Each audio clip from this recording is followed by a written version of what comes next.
જો તમે અથવા તો તમારા કોન્ટેક્ટમાં કોઈ માણસે લોન લીધેલી છે તો તેવા લોકો માટે હું આ વિડીયો બનાવી રહી છું। આરબીઆઈ દ્વારા નવા નિયમોની જાહેરાત કરવામાં આવી છે। ફટાફટથી આ વિડીયો એવા લોકોને મોકલી દો કે જે લોકો અત્યારે લોનના ઇન્સ્ટોલમેન્ટ ભરતા હોય છે।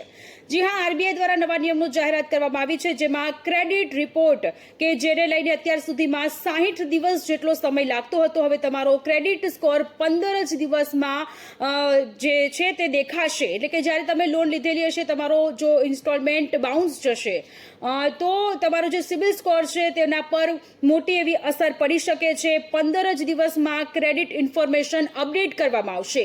ડિફોલ્ટ માહિતી 30 થી 40 દિવસમાં ક્રેડિટ રિપોર્ટમાં દેખાવાનું શરૂ થઈ જશે। આ સાથે જ જે ગ્રાહકો સમયસર ચૂકવણી કરે છે તેઓના ડેટા પણ તેમના ક્રેડિટ રિપોર્ટમાં જલ્દીથી જલ્દી સામેલ થઈ જશે। જે લોકો નથી કરતા તેમની પણ અપડેટ્સ 30 થી 40 દિવસની અંદર દેખાવાનું શરૂ થશે। એટલે કે દર 15 દિવસે ક્રેડિટ ઇન્ફોર્મેશન અપડેટ થશે। જે પહેલા 60 દિવસે થતી હતી એ હવે 15 દિવસે થશે।